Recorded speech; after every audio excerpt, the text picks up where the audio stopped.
Today's forum, ROI of Public Transportation, is sponsored by COTA, MORPSI, and the Columbus Street Railway Company, and we'd like to thank them for their support.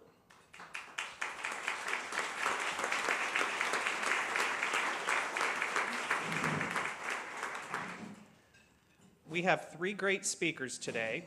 First, Arthur Guzzetti will present the findings of a new national study on the return on investment of public transportation, followed by John Carroll, who will provide us with his insight as both a successful developer and the first president of Portland Streetcar, of Columbus's public transit, our urban landscape, and whether a streetcar system might be beneficial here.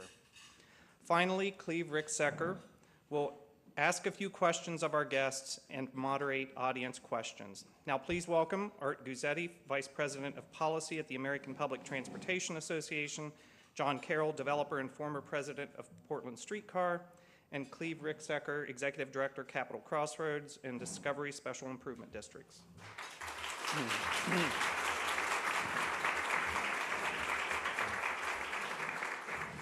Good afternoon, Columbus, and thank you for your interest in this topic. One thing that I have is experience, and in 35 years of experience, return on investment on public transportation, I know through experience that that is in fact the case and happening around the country.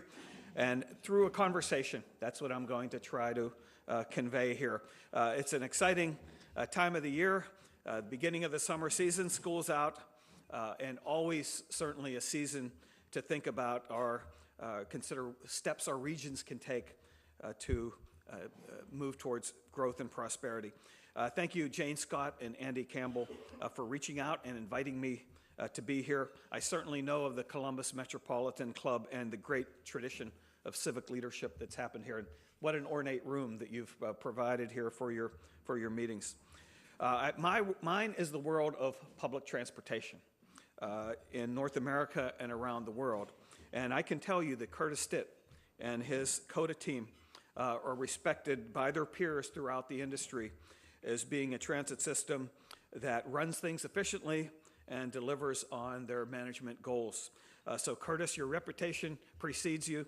Here I'd acknowledge Curtis, the COTA team, and your board members Robert Weiler and Cleve, who are in attendance here today. And also I have to acknowledge a friend of longstanding, Jolene Molatoris, the former Federal Railroad Administrator, the longest serving Federal Railroad Administrator ever, and served with distinction in that role. But to her credit, her heart has always been in the Buckeye State and always in Columbus, so she devotes her energies to try to make your region and state better. So Jolene, you're commended for that. Now, I have 10 minutes to talk about return on investment in transit, and I'm from the Fidel Castro School of Public Speaking, so I could go for a couple hours on that topic. But the best I can do is to tease you a little bit with some facts and some anecdotes around the country, hopefully establish my organization, the American Public Transportation Association, as a resource for best practices that we can draw upon, and facts from other places. Now, it's not my place to tell you what you should do. You know your region better than I ever will. But I can tell you what some other regions are doing in terms of looking at transit, public transportation as a strategy. The needle is moving towards a future of more public transportation. So we have to skate to where the puck is going to be. You know, our history has taken us to this point now, but where are we going forward-looking? Whether that be bus rapid transit, light rail, streetcar, commuter rail, enhancing your regular bus system, that's up to you to figure out as a region. But I can say that similar regions around the country are seeing public transportation as a strategy for regional vitality, economic prosperity, and appealing to visitors and new generations. And I realize if those words sound not resonating enough, I want to emphasize them, because that is, in fact, what's happening. The trends are all moving towards public transportation. Now, hey, I'm not going to suggest the automobile is going to be a key part of the system going forward. We need to make sure that, I'm not saying otherwise, but with population growing, with urbanization, a national trend, with the demographic changes, with the millennials and with the aging baby boomers. These are all affecting the kind of transportation systems we have, the economic trends, the energy, environmental, and sustainability trends, the affordability trends. Hey, when you're spending 20% of your household budget on transportation, as has been the historical norm, hey, that's a big chunk. The younger generations are saying, hey, if we can get by with 3 cars instead of 2, or two cars instead of 3, 1 instead of 2, or hey, if there are enough options out there, you can save a lot of money. Those are all part of the trend picture. How are people voting with their feet? Well, I can tell you with ridership, we're on a 20-year trend. Double the rate of population growth, significantly higher than vehicle miles traveled. How about elections? Well, when the public is asked around the country, do you want more public transportation in your community?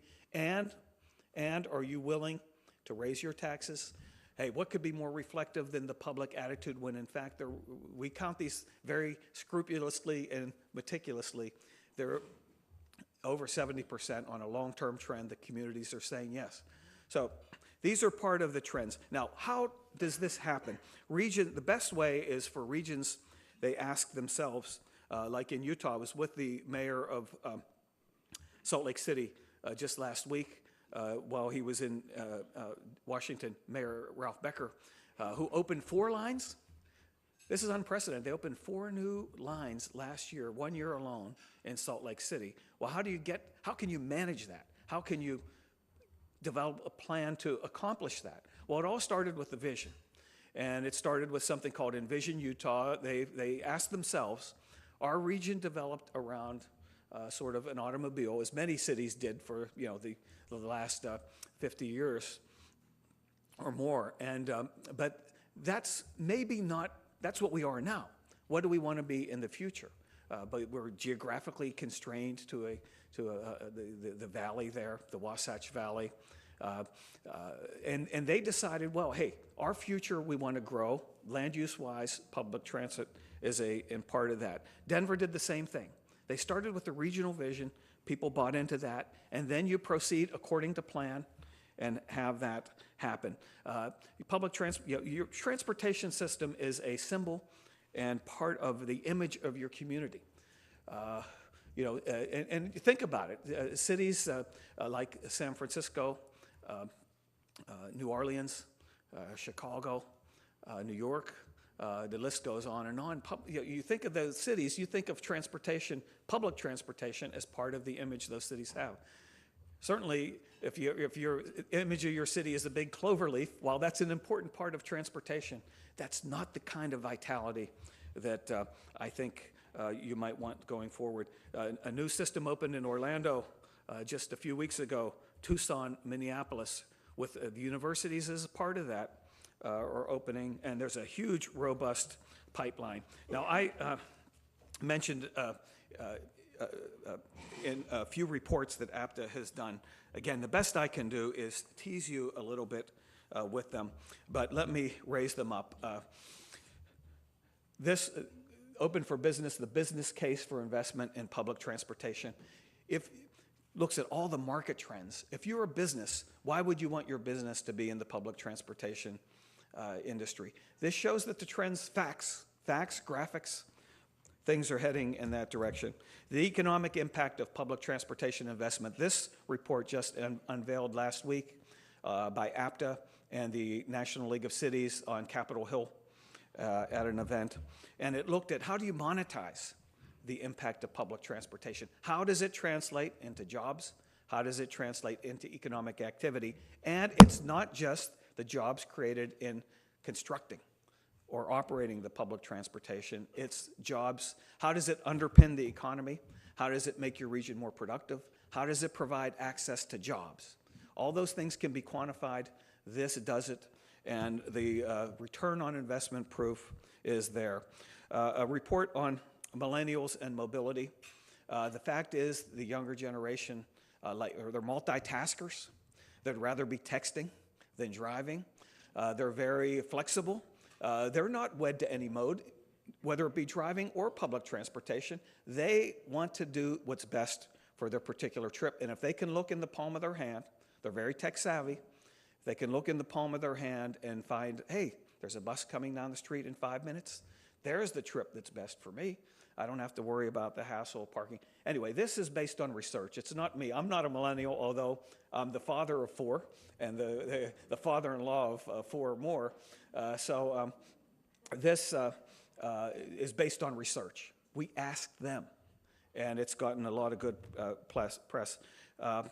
The report on airports, and we stood along with the United States Travel Association. That's all the convention and visitors bureaus in the cities. And they're saying public transportation makes our job easier, makes our job better. It makes our region a more attractive place for conventions. Public transportation is part of our strategy. And we stood with them, produced this report, again, quantified the benefits of public transportation, especially connections with airports. Business clusters, public transportation helps connect your region, connect the people of your region, helps provide access to the talent that's going to drive your and propel your economy forward. This report quantifies that. It's called The Role of Transit in Support of High Growth Business Clusters in the U.S. We did one also with the National Association of Realtors on real estate and how, again, the proof is there. If your real estate is valued higher by the public, if it has good public transportation mobility, again, the people are voting with their feet on that. Another report on streetcars, very good. I will close. Hey, Columbus has much going for it. You're a state capital. You're a vibrant university community. Business has a strong business presence here, a growing business presence. So there might be a temptation to say, our region is doing well. Well, those are famous last words. Okay, you might be doing well now, but you always have to be thinking, you know this, of skating to where the puck is going to be. I think public transportation is part of that, where the puck is going to be. So thank you very much.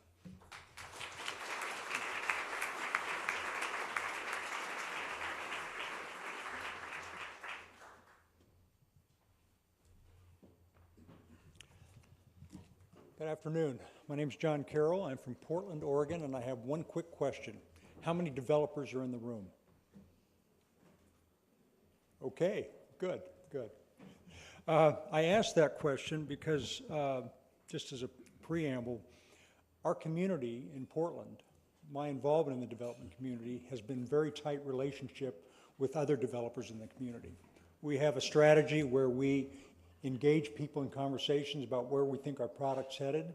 I trade plans, I trade pro formas. The idea being is that I don't want anyone to fail in the marketplace. If they fail, it casts a shadow on our market in general. So I just share that as a background, so as my conversation unfolds, you can see that I'm really connected with citizens, other developers, the government, my family. That's important. Portland has an interesting story. In the late 1800s, we had over 52 lines in the city of Portland, streetcar lines.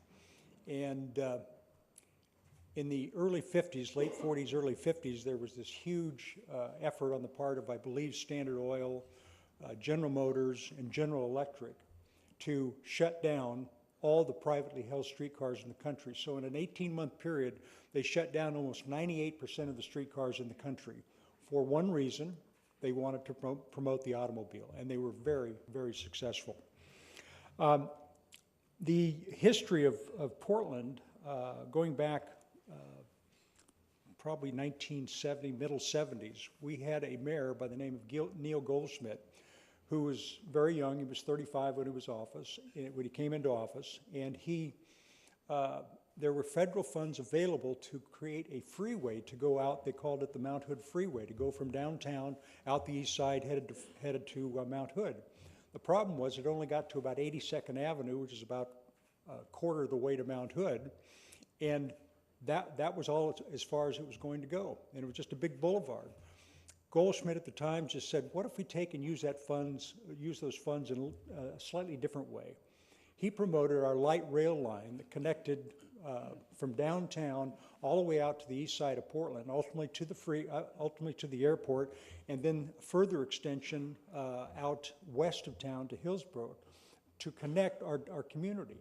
And it all started with him saying, we don't want another boulevard or another freeway. Let's see if we can't spend the money to increase transportation and to encourage people to make development in the community. My background in the streetcar is I had Congressman Blumenauer, who was a councilman at the time, came to me in 1989 and asked me if I would give him 3 months to work on a strategy for the streetcar. I'm now 23 years into it, and every time I see Earl, I remind him of that commitment. But it has been probably the most incredible time in my life. Early on, I developed in suburban environments, office, product, residential. Having got involved with Earl, my focus, I said, well, let's start focusing on where the urban centers, where people live, the activities there, and reduce the dependence on the automobile. And so from that point on, I only developed in the urban center, starting back in the late 80s, early 90s. He asked me to participate in putting together a plan for the Central City streetcar, and this was, let's see, again, finished off in 1993, but I was the chair of this particular program. And what was important is that it gave us a vocabulary. As we finished this off, it gave us a vocabulary to have conversations with neighborhoods, with business people, with the community, neighborhood associations. And we used the 3 words commitment, performance, and catalyst. That commitment from a developer's perspective and from a community's perspective is that if you're going to make a commitment to put a streetcar line in, that is a huge signal to the likes of me, the private sector and development community and business groups, that the public sector, the public is going to have this happen. The concept of permanence, there's always this ongoing debate about, well, just run more buses. You don't have to have streetcars. You can add more buses. The debate was long and arduous, but what really boiled out is that if you knew the tracks were in the ground, that bus wasn't going to take a right-hand turn or a left-hand turn at some particular point. It was going to be there. And the catalyst, the last piece, is that permanence, those rails in the ground, told me that if I'm going to build something, if I'm going to participate in the evolution of that neighborhood, that I know that infrastructure is going to be there. And so for the last 20 years of my life, I have only developed in the urban city. I handed out it's at your table, it's just a little flyer I put together for product we've done. But the 50% of the product in that I built before the streetcar line was in, but I knew it was going to be there. And 50% after the streetcar line was in. And we have only developed on the streetcar line or within 1 block of the streetcar line in the last 20 years of my development experience. The impact it had, you probably heard of the Pearl District. That was an effort that, going back to the early 90s, a partner and I at the time, we bought the Burlington Northern Rail Yards and master planned it and started developing in that neighborhood. And I've lost my train of thought. I'm so excited about it. But we effectively started developing there with the idea that we were going to bring an urban fiber. People of my generation were saying, maybe I'm not Ozzie and Harriet anymore. Maybe I want to live downtown where the action is. Maybe where I can walk, ride the streetcar. And so that focus on the infrastructure and the incentive it gave to us to make the investments, in that period of time, we've developed over $4 billion worth of real estate along that streetcar line. $4 billion with another $1.5 billion coming online this year. The business associations, a very important component. back in the early 90s, there were two companies, two businesses, Powell's Books and one other, that were in the business association for the Pearl District, for that neighborhood. There are now 425 businesses associated with that association.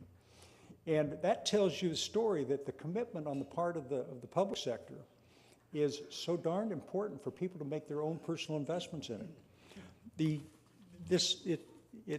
You look at the history and you think, boy, that thing went by. But I can tell you there was an arduous task in bringing all the neighborhood associations together, all the businesses together to have a conversation, an open conversation about what was going to happen if we put that infrastructure in place. The TIF, it's a way to finance the improved value of the land associated with that infrastructure, and became a huge financing mechanism for public infrastructure within that neighborhood, parks and the like. So there's this ongoing give and take in the public sector with the private sector, and it has been very successful, very, very successful. I did just a quick aside. I'm not a crazy environmentalist, but I was growing up in the 60s, so I enjoyed the time. But the last building that we built, I had a helicopter fly out west of town. The freeway was backed up going out. The freeway was backed up coming in. There was a 248-unit subdivision to the right-hand side, to the north side, and a mall to the south side. Took a picture of that, and I had them calculate the vehicle miles traveled associated with that development pattern versus the building we built, 228 units on the streetcar line. 1.8 million miles less traveled a year, putting the density where the infrastructure was. And if you consider that, that's just Portland, that was just one building. If you think of that, the impact, and you talk about the automobile and gas and all those things, that is a less than subtle indicator. It is in your face that we have an opportunity to increase the density within where the infrastructure is, and we can help save our environment. My trip to Columbus, I just want to compliment the city of Columbus. I was here 7 years ago, had a chance to meet with your mayor, Mayor Coleman at the time. We met at the city hall, and there were about 45 people in the room. I had a chance to talk about what Streetcar was doing, how it was impacting. I came here 2 days early, and I ridden my bike. I rented a bike and rode it for about 6 or 7 hours yesterday and the night before. And I'll tell you, I've seen some huge change in Columbus. That Columbus Commons, if you're all familiar with that, I got to tell you, that changed. I think for me that really changed Columbus and the connection to infrastructure in the community. And after having ridden that line last night, you got some nice party spots out on North Shore. But after having ridden the whole alignment, Brewery District, Old Germantown, out to the university, through the university campus, I tell you, I am very impressed with the system that you put together, and I encourage you, absolutely encourage you, to keep moving forward with your efforts, because it is going to pay you back. The Columbus, just last thing in Columbus Commons, I was blown away. I walked through that mall when I was here 7 years ago. I couldn't believe it was 98% empty or whatever it was. But standing in that Commons with the new residential built to the, I get disoriented every now and then, built to the side of it, and just the kids running around in the park and the like, that further underscores the importance of community planning. And this infrastructure element, the streetcar that you're looking at now, is going to be a huge benefit to increasing density along that alignment and creating those public spaces where families can congregate, and the baby boomers, they don't have to be in the suburbs. They can live in the community downtown. So I give you nothing but kudos for Columbus, Ohio. Thank you very much.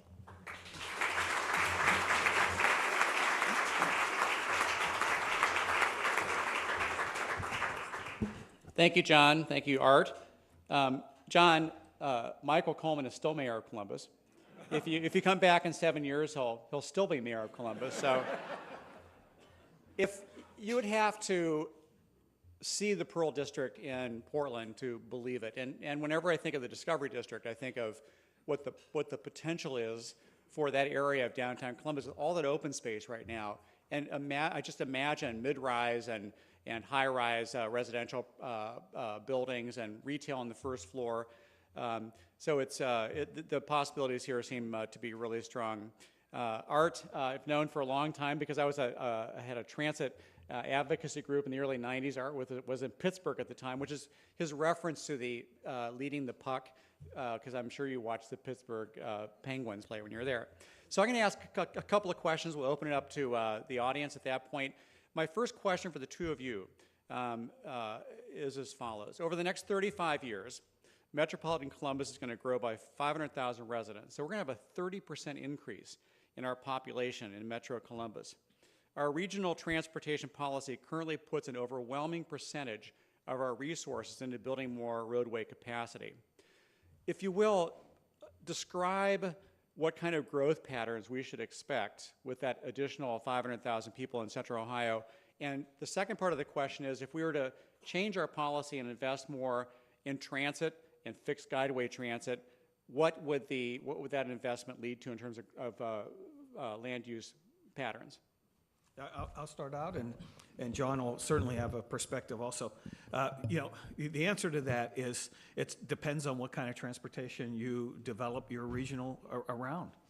Transportation and development go hand in hand. They always have, all the way from thousands of years ago.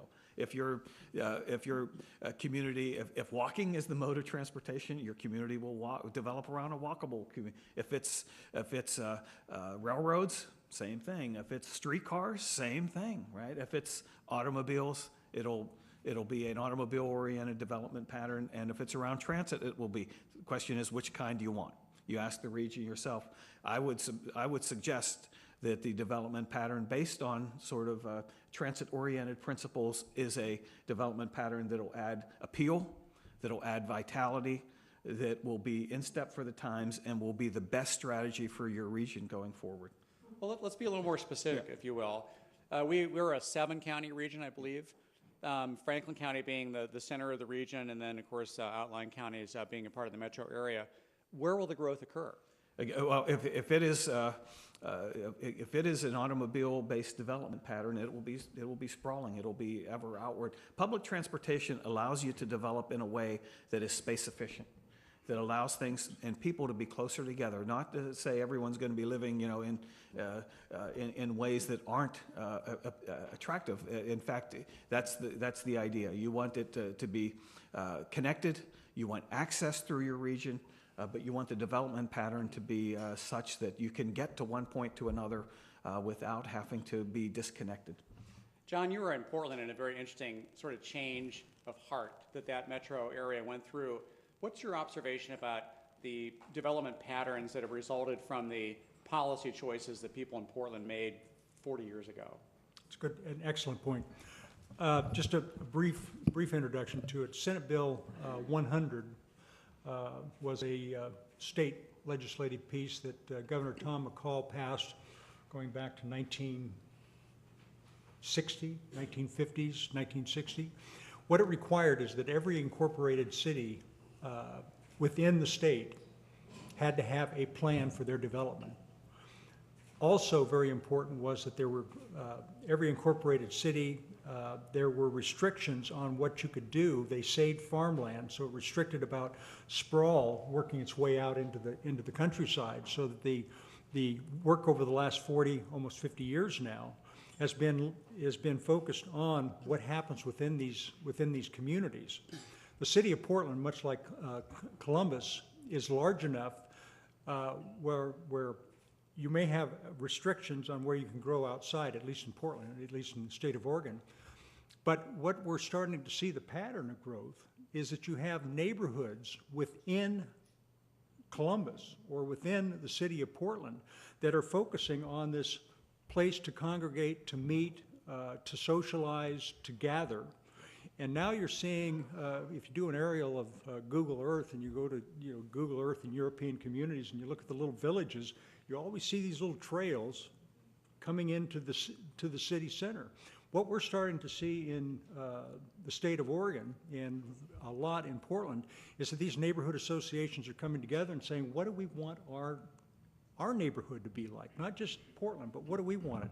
It wants to be safe, it wants to be friendly to kids, it wants to have transportation, all of those things. So the patterns within the state of Oregon, and I think you're going to see it happen around the country, is that neighborhood associations, communities are saying, how do we create these not many, but smaller communities within this bigger picture and create an environment that's friendly, healthy, promotes business, and reduces the sprawl. You know, speaking of healthy communities, anecdotally, it seems that in Central Ohio we spread out, that we have large areas of the central city with abandoned housing, big population losses, and then we have more and more, it seems to me, single income suburbs developing, you know, outside of Franklin County. Does transit play a role in how a community develops socially and economically? Can you solve social issues with transportation choices? Well, certainly, mobility is a necessity. You know, you have to provide access to all. That's sort of a right, I believe, and that's not really the question. The question is knowing that transportation generally influences land use growth. Yes. Can you use that investment in transit to achieve social goals, like, you know, integrating neighborhoods that are losing middle class residents, for example? Well, you know, another angle, you know, there's a lot of different angles to take on that question, but there is a trend nationally, and I suspect here as well, that the cities are becoming more popular for a whole bunch of reasons. And, you know, certainly as that happens, you know, for a while there, it was a quest to make it the urban regions attractive for urban revitalization and those kinds of things. Now it's already happening. So now we just have to say, let's be receptive to what is actually a worldwide trend, and let's try to provide the infrastructure to enable that kind of growth within you know, a trend that's already occurring. I think it's an excellent question. We are seeing that there is a strong desire of neighborhoods to have this, we'll keep using the streetcar as an example, but this infrastructure component brought into their communities. And we're seeing neighborhoods that when I was growing up, they weren't safe. It's not where you wanted to live. They were run down. The youthful market that's evolving right now, they've gone into these communities and they are fixing their houses up. They are having their kids go to the schools that decades ago the schools just ran out of gas and they had to shut down a number of them. Now you're seeing growth within those neighborhoods. So you are creating communities again, and the infrastructure, they don't use the word infrastructure, but they'd say, well, I'd like some more parks and our sidewalks need to be a little larger so they're a little friendlier, and we need bike lanes and we need all that. But the bottom line is that it is the investment of infrastructure that the city, at least our city government, is really focused on right now. And just to maybe tag on one other thought, a well-designed and planned public transit system can develop a sense of place, can create a sort of an atmosphere of vitality of street life. Sometimes that's absent in a system that doesn't have balance. Public transit can be part of that. Well, we're going to open this up to the audience for questions now. I will do two plugs real quickly. Each of you has at your seat a flyer on the C-Bus. It's a fabulous addition to our landscape. And then the other thing I want to mention is that CODA is going through a series of hearings right now on a long, short-term system review process. And you'll see at your tables a sheet that lists the times at which there'll be public hearings, so you can learn about what's happening there. So now we'll open this up for audience questions. If you would please state a question and not a long comment. Yes, sir. Thank you. Scott Whitlock. In terms of leading the puck, I'd like you to look out 15 years and describe what you see as the impact of autonomous vehicles being developed by Google in this country and by others in Europe on urban transportation. Yeah. Oh, that's a good question. It's certainly very timely and topical. I don't know if anyone knows the answer to it. But let me say that it's something we should embrace and look to. Any kind of new trend, any new development, there's many new ride-sharing options now on the market. The autonomous vehicle is one. It could be helpful to public transportation in a way. If you can have a door-to-door trip, boom, yes. But there are a lot of things to figure out. But I think in this very early stage of it, I would say, yes, let's all look at it as a family of mobility services that can be part of a systemic view. Comment? There's an interesting, I was in D.C. 3 weeks ago and just did an extended walking tour, and I remember stopping on the mall there, and there was 10 or 15 people lined up along the sidewalk, along the street, and about every minute or minute and a half, a car would pull up, the doors would open up, people would jump in, and they'd head off. And the line kept getting longer and longer, and I stood there for about 45 minutes, and about 200 people ended up riding in these ride shares to Arlington or across the way. I was, I never thought of that. I never thought about that seriously until I see people in suits dressed up, adults, kids. I mean, it was just incredible watching it. So it's not just streetcar, it's not just light rail, it is a collection of modes. Hi, Alyssa Schneider. I'm the chair of Transit Columbus, and I'm also a member of the Create Columbus Commission. And I feel like the commission represents the puck, right? We're the young people who really want this stuff that hopefully the city is going to meet us. And so I feel like one of the best right things is talking about the economic development argument. And so if you could speak a little bit to the economic development argument for transportation. You want to go first? It's interesting. Early on, my vocabulary wasn't about economic development. It was about building buildings and making some money. And the closer I got to the conversation about infrastructure and about looking down the road, the more I realized that and this was before there was the Amazon.com in downtown Seattle and the Googles and the Microsoft. This was a time when you really thought about storefront businesses, and you had some large organizations that were growing in the community, but for the most part, they were kind of suburban driven. Certainly, you have your nationwide insurance, and you have those kinds of things. Atlanta's another good example of large organizations downtown. But economic development, it happens at the community level, on the street level, but we're seeing you create a quality environment. You create a safe, quality environment with transportation and connection. You're having companies that are looking at communities that have that infrastructure and are making conscious, very deliberate decisions about where they're going to make their investment. And that is a marriage between the community as well as the business community, the general community and the business community coming together and saying, boy, this is where we want to grow, and oh my God, look what happens when they grow. And I think that's a very important relationship. And my comment would be, think strategic hubs. And that's the way it's always been. The railroad stations. In fact, the railroad companies historically were both the transportation provider and the developer. The streetcars were both the old streetcar companies were both the transportation provider and the developer, and they knew where the hubs were, and they knew where the places that were ripe for development. Denver has a major transit plan in the works, and they're thinking of strategic hubs. Denver Union Station just had a grand opening 2 weeks ago, and they're using that as going to be the focal point for their downtown. They want to develop their downtown around their transportation. So those fixed transportation hubs can be the spark for an economic development strategy. Thank you. I'd just like to add one more comment. I did serve on a committee that was looking at transit-oriented development in the early 90s with TriMet, and that was incredible, just the experience of thinking about getting transportation, how it's going to grow. I was out in Orinco Station, which is one of our alignments on the west side, and here's Intel, huge business. And that whole station is just built out. I mean, it's a coursing community, it's incredible. You know what the debate is now? why didn't we build higher density?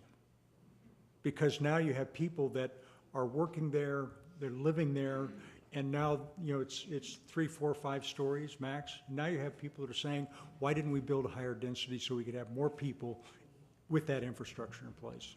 So that's an evolution in my life that I've observed. Jane? Thank you for being here. I'm Jane Scott with the Metropolitan Club. We purposely positioned this forum as the return on investment. That's a business term, not a public term. My question to you is there an opportunity for a public-private partnership in getting transit started? If it's truly an investment, there must be companies out there that are interested, like developers, so forth, interested in making that kind of investment if there's a real return. And the other piece of that question is, and these guys at this table know I've asked this question a couple times, is there an opportunity for a cooperative business model where the streetcars would be owned by the people who use it? Mutual insurance companies were started that way. The Rural Electric Cooperative was started that way. And it just seems to me, if it's not legally prohibitive, that it makes an awful lot of sense for the people of this city to own it, and or with private investors helping to get it started in the investment. You have a thought? That is a very interesting topic. I've grown up with the streetcar my professional life as have it being a public endeavor, but was very, very engaged in the private sector and in the community. So for me, I've really never thought about should the private sector own it or not. We have Portland Streetcar is an incredible organization, and it manages efficiently, and it works very well with our transportation agency. So I've not given that a great deal of thought. There are examples of partnerships, and I forget the name of the group, but we needed to extend the light rail from Gateway District out to our airport. And there was God, I'm totally spacing, but a international construction company that built the light rail out to the airport, and in exchange the port gave them about 200 acres of land, and now it's turned into, it's a huge development opportunity, or it is now on steroids, and has really fired up the East County because of the investment that this private sector made. So there's an example of that public and private sector working together. That's the one I'm very aware of. Yeah, a quick comment on that, Jane, also. The growth trends that we've described in public transportation and the investment requirements those demands will bring, there's no way we can accomplish that without a robust role for the private sector. So I think as private sector responds to markets, as the market grows, private sector is there. So it's central to my organization, APTA, to view the private sector as part of these solutions. Now, the question is fundamentally the transportation access increases the value and economic potential of the land. So how did historically that was connected to some degree. How do we connect that again? Some people are saying that the public agency should be able to gain a little bit from the value they create. Others say, well, no, that's a private thing. Let's try to throw that at the private sector. What they're doing, I've been talking a lot to the folks in Asia and Japan, where the companies that were sparked by public investment then say, well, hey, we're starting to do well, let's become private. But in order to become private, we need the ability not just of the transportation revenue, but the land value and land potential. So. Long, complicated answer, but yeah. You're right. Hi, David Bream, architect with MBBJ Architects. I want to follow up with the theme of the last two questions, and that is from, I've been to Pearl District, been to Portland, it's just fabulous, so kudos to you. But just the real estate realities. Was it a big risk when you went in originally? What was the sequence of streetcar first or your development commitment first? And then is the investment truly paying off and differentiating itself from suburban development that may not have access to some of the transit options? Yeah, well, as I shared in the little piece I sent out, half of the projects we built before the streetcar were there. So we were rolling the dice. But I had spent extensive time, I believe I shared with you, in San Francisco, went south of Market, just observed how close to their central business district, how run down that neighborhood was. Had an opportunity to go into a project they were developing called the Clock Tower Lofts. And I walked into it, and I'd never been in a, if you will, a loft before. Walked up to the window, and it was built right up against the freeway. And I started looking at the freeway, and I said, who in their right mind would live in a place like this? A half hour later, the lady that was giving me the tour tapped me on the shoulder and said, would you like to continue the tour?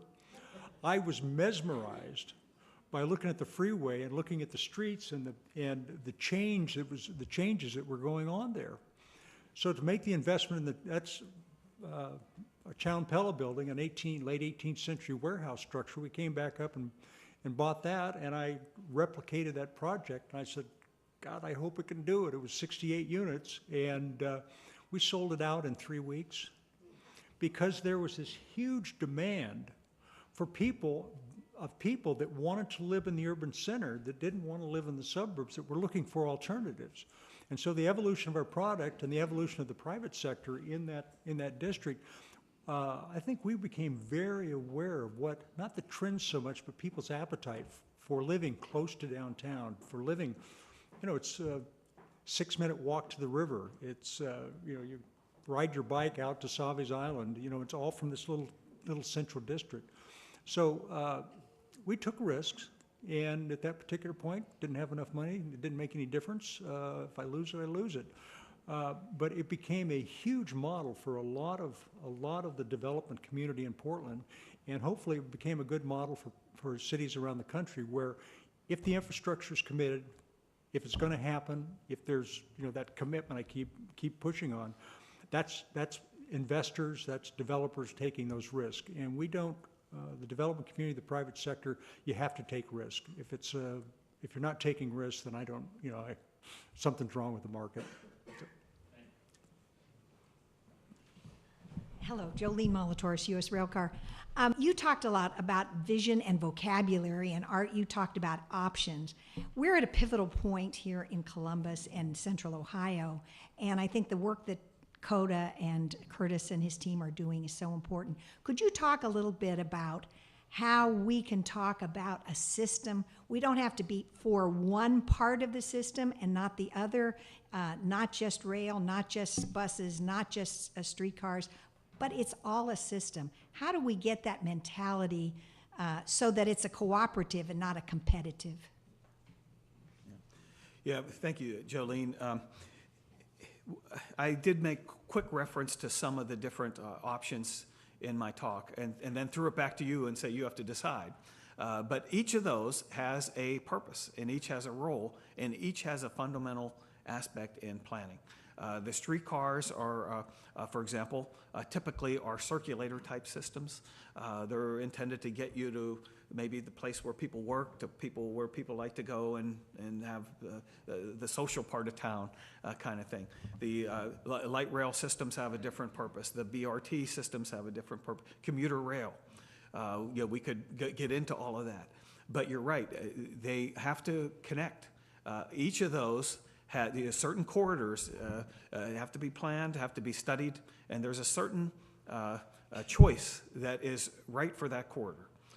And it comes out of the planning process. I think you have a one you're about to undertake here, Curtis, a sort of next generation planning for the region. That is your opportunity. That is your opportunity to ask yourselves, where do we want to be 20 years from now? And how do these things all fit together in a system? I think it's a very, very good question. The connectivity, you can use that, connecting one neighborhood to the next neighborhood, but you can use it to connect citizens with businesses. You can connect students with universities. The connections are just off the charts now as we look at the impact of the streetcar on that system. Just a quick stat, when we opened the streetcar line, we projected 2,700 rides a day. We are today at 18,000 rides per day. And the the, the number is just staggering to me. People are nonstop. The worst day of the year for the performance of the car is when we have every car crammed with people, and it takes everybody to get on and get off. So we can't be fearful of success, but that connectivity, that is at the bottom. It's the foundation of our infrastructure system, is connecting the community with the infrastructure. Okay, we have time for one more question that hopefully will elicit one more brief response. Someone mentioned thinking of transportation as being important enough to be a kind of a right. It occurred to me, spending time in Europe, that the people that were enfranchised there in transportation, who could get around whenever they wanted to and go wherever they wanted to, was much higher than it is here. Here, if you're young, I was seeing kids in Tokyo this big, for instance, going anywhere they wanted. Old people who can't drive anymore going anywhere they wanted. Disabled people going anywhere they wanted. Is this an argument that has legs, political legs? In other words, it's a kind of enfranchisement. People in this country are now disenfranchised. Well stated. I think we're not there in the way I'd like us to be. Certainly for a while there, we built communities that you had no choice but to drive, everywhere you went. We've learned from those lessons, and the ability to get around is fundamental to our commerce. You can't have commerce without connectivity. I think that's an excellent question. The original tour we took in the Czech Republic, when we were looking to select cars, ended up in a small community called Pilsen, and I spent hours every day riding their streetcars, 50-year-old streetcars that were still in operation, still working. And what blew me away was 8 or 10, 12-year-old kids would get on the streetcar, and they knew how to do it. They knew where to be. You had a collection of seniors involved in it. It just overwhelmed me just how accepted it was. Not fast forward, but I want to be there 15, 20 years from now. But you're going to find that again, back to the vocabulary part of it, you're going to find people are going to be so much more comfortable with alternative transportation modes because they have been they've been established and they've been operating. It's like anything else. You don't run a marathon the first day. You start with a mile and then you keep progressing. And I think our transportation, in the next 35 years, we're going to see a huge evolution that we haven't even begun to see the tip of at this point. I hope you enjoyed today's forum. We encourage you to continue the conversation in the lobby over coffee and cookies. Remember that you can view and share all of our forums on Columbus TV Channel 3, statewide on WOSU, through the Ohio channel, and anytime on CMC's website via YouTube. Once more, thanks to Morpsey, CODA, and Columbus Street Railway Company for their support.